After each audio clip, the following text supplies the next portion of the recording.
ગેસની અછત મુદ્દે આમ આદમી પાર્ટી દ્વારા અનોખી રીતે વિરોધ કરવામાં આવ્યો અને પુરવઠા વિભાગને આવેદનપત્ર આપી રજૂઆત કરવામાં આવી છે।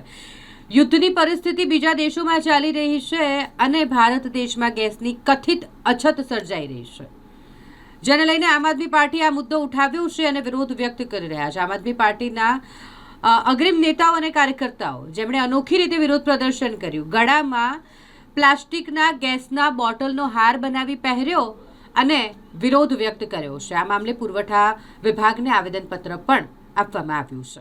વિરોધ પ્રદર્શન વચ્ચે પુરવઠા અધિકારી ગીતાબેન દેસાઈએ પરિસ્થિતિ સ્પષ્ટ કરતા જણાવ્યું કે શહેરમાં ગેસનો પૂરતો જથ્થો ઉપલબ્ધ છે, નાગરિકોએ કોઈપણ પ્રકારની અફવાઓથી ડરવાની જરૂર નથી। તેમણે વધુમાં ઉમેર્યું કે ગેસના બોટલનો પુરવઠો રાબેતા મુજબ મળી રહેશે, તેથી જનતાએ ગભરાઈને સંગ્રહખોરી કરવી નહીં કે ખોટી વાતોમાં આવવું નહીં। આવું સ્પષ્ટ નિવેદન પુરવઠા અધિકારી ગીતાબેન દેસાઈનું સામે આવ્યું છે।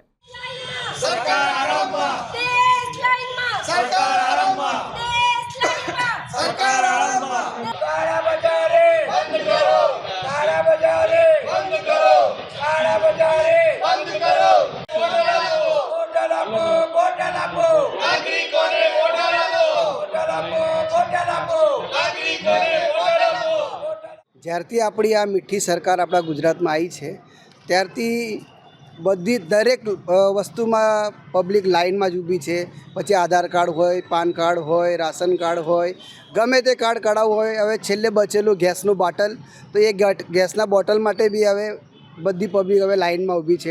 એટલે લોકોને હવે આ સરકાર પરથી વિશ્વાસ ઉઠી ગયો છે। પણ આજે અમે પુરવઠા અધિકારીને કલેક્ટર કચેરીમાં મળવા આવ્યા, એમને આશ્વાસન આપી દીધું છે કે ભાઈ આપણા પાસે મોટી ગેસ જે છે સારી માત્રામાં આપણી પાસે ગેસ છે, એટલે વડોદરા શહેરની પબ્લિકને કોઈ ચિંતા કરવાની જરૂર નથી।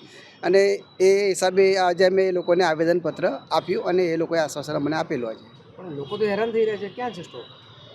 આ સરકારમાં તો લોકો હેરાન જ થાય ભાઈ, કેમ કે એટલે તો હવે દરેક લોકો એવું કહી રહ્યા છે કે એક વખત પરિવર્તન ગુજરાતમાં જરૂરી છે।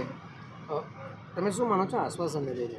હા, આશ્વાસનને લઈને શું માનો છો? અધિકારીના આશ્વાસનથી લોકોના ચૂલા જલશે?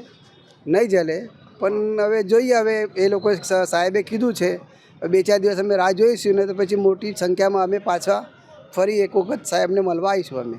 આ ગેસના સિલિન્ડરને કેટલી તકલીફ છે અત્યારે? ઘણી બધી તકલીફ છે અને ખાસ કરીને જે આપણી મહિલા બહેનો છે એ લોકોને તકલીફ પડી રહી છે, કેમ કે ઘરનું ઘરગથ્થું એ મહિલાઓથી જ ચાલે છે। એટલે તો અમે તો વડોદરાના તમામ લોકોને પણ કહીએ છીએ કે ઘરના લોકોને, મહિલાને પહેલાં સાથ આપો તો જ આ સરકાર જાગશે, બાકી સરકાર જાગવાની છે નથી। હાલની જે ઈરાન અને ઇઝરાયલની યુદ્ધની પરિસ્થિતિ પ્રવર્તી રહી છે, હું વારંવાર વડોદરાવાસીઓને એક જ અપીલ કરવા માગું છું કે વડોદરા જિલ્લામાં ડોમેસ્ટિક ગેસની કોઈ જ અછત નથી।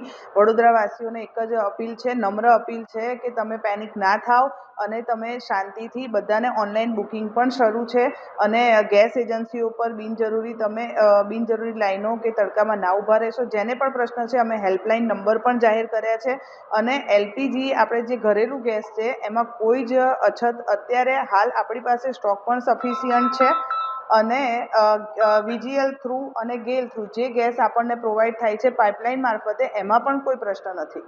Thank you.